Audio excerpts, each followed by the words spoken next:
the thing that is fascinating, and I want to start with you on this, Brad, is that you have the same dynamic now in this Congress, right? There was an attempted insurrection, an attempt to overthrow an election and put in a president who had not won election.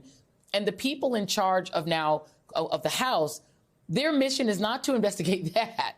They didn't want to investigate that. They want to investigate the people trying to investigate that. Meanwhile, they now have a fabulous football to play with, which is this set of a small number of classified documents found in Biden's, possession from when he was vice president. What do you make of these two things? And what do you make of it? I'll just ask that question. Well, I mean, first of all, look, you had a great setup there. I want to know who I can sue for whiplash. I mean, this is it's just beyond your comprehension that they could hold these two thoughts and that they could say these two completely different things. I mean, Joy, they live somewhere between delusion and dishonesty. And that's all you can conclude here. I mean, you showed these clips.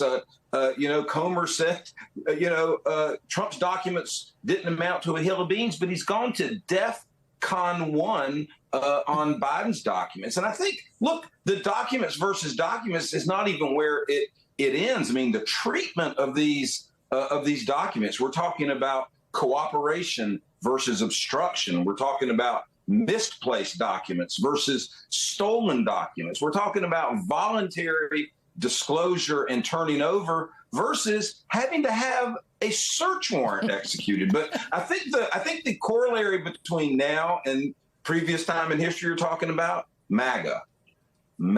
Yeah. It's a cult. Yeah. It's a cult. It's a cult unto itself. It's a cult to Trump. It is a cult of election denialism. It is a cult of our way or the highway. Our politics be damned, no matter what the truth is. And you have in this House, and look, we celebrated that Democrats did better than expected in November. We have 173 people who are election deniers in the House of Representatives on the Republican side. That's like 73, 74%. So, they're election denying for Trump. They're weaponizing these committees for Trump and against Biden.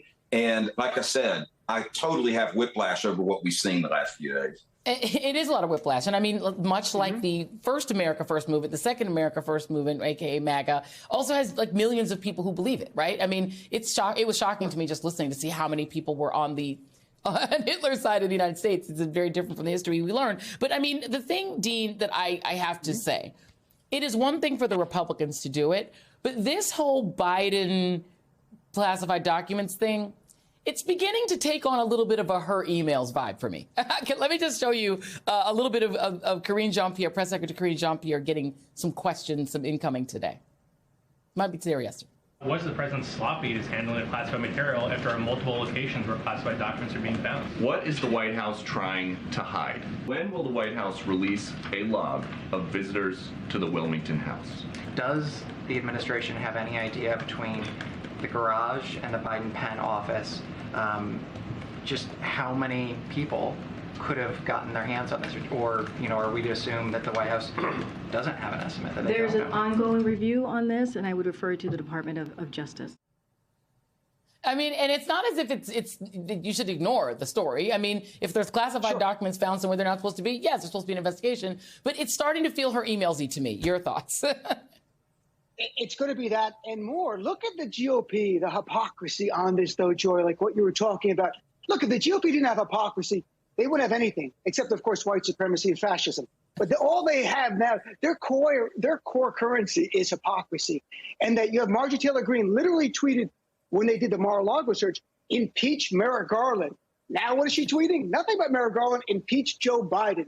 They want to reopen Alcatraz to put Joe Biden in Alcatraz over a handful of documents. They are vastly different. We're going to see where the facts go. To me, the question, Joy, really is, why is Donald Trump not charged with even one crime?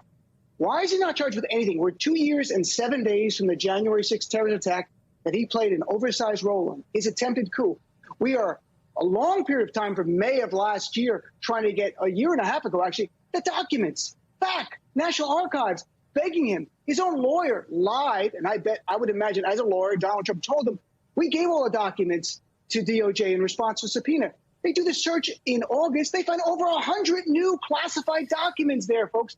They found classified documents in December last month in a storage area in Florida of Donald Trump's. To me, the miscarriage here is that Donald Trump has not been charged with even one crime for all of this joy. That's the discussion right now. Donald Trump's trial coming up.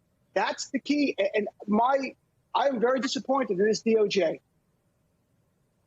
I have to say, it's hard to ignore it, Brad. I mean, 2 years later, you get a special counsel in the case of the immediate past president taking documents, boxes of them, and putting them in his bedroom and, you know, in an unsecure location in a place that's had spies on the premises, in a place that could easily be, you don't even have to break into Mar-a-Lago. People have just walked in as long as they walk in with a celebrity.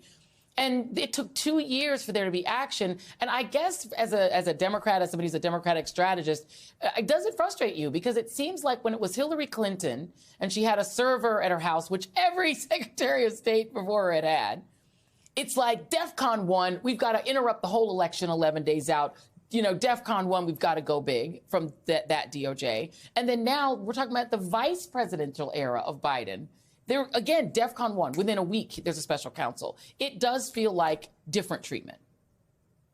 Well, it does feel like different treatment, and it's frustrating at both siderism. I mean, I look at some of the I've read I think every story I could possibly read on the recent disclosure of the Biden documents, and you get to this place where the reporters write in, well, these are vastly different, and they walk through a little bit of the difference, and then it goes, but.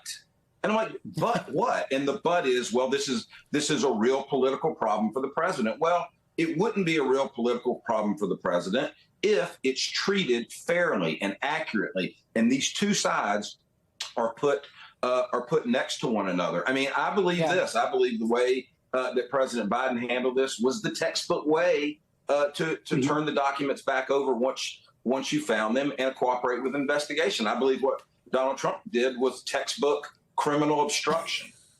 You mean don't wait for the FBI to knock at your door before you can? I mean, Dean, I'm going to execute a search warrant. I mean, Dean, the two things that McCarthy said this week that I think are the most outrageous in this regard is that he claims that kicking Democrats, Adam Schiff, including Adam Schiff, off of their committees and Eric Swalwell off their committees is a way to depoliticize politics because he swears that that's bringing the politics down. But let me play you the other one. This is what he says he wants to do with Donald Trump's impeachment. Take a listen. When you find that the final information that the Russia document was all a lie, when you watch what went through, I'd understand why members would want to bring that forward. But I understand why individuals would want to do it, and we'd look at it. So they're going to look at trying to erase an impeachment, which I'm not even sure you can do, just to make Trump feel better? Yes, that's why Trump wanted him to be speaker. They want to rewrite history. The GOP is doing this in state after state with their ban on critical race theory, where they don't want to teach black history. They don't want to teach about the sins of white people who committed slavery. This is part and parcel of this. We want to get rid of history that makes us uncomfortable. Kevin McCarthy is a joke here. And you mentioned Swalwell. He wants to take off from committee. He wants to take Congresswoman Ilhan Omar off her committee as well. The only black Muslim female in Congress. And that's just part of the Donald Trump send her back message. That's just an extension of that. That's demonized a black, strong Muslim woman who wears a hijab to score points with the base. So it's bigotry and lies. And we call it out, Joy, not because it's going to change them. You can't shame the shameless. We call them out, I really think, for our own sanity, so that we're not gaslighting ourselves. So there is a right and a wrong in this country. And we keep sticking to that path because besides that, you can't change them. It's about us. And Dean, the Muslim community knows better than anyone else that there has been weaponization of government against some communities. There sure has. But it's not the conservatives who take documents and the presidents who take documents. That's not who's being demonized, or people who try insurrection. Not demonized. It's just the law is just doing its thing. Brad Woodhouse and Dean Oberdolla, thank you both very much.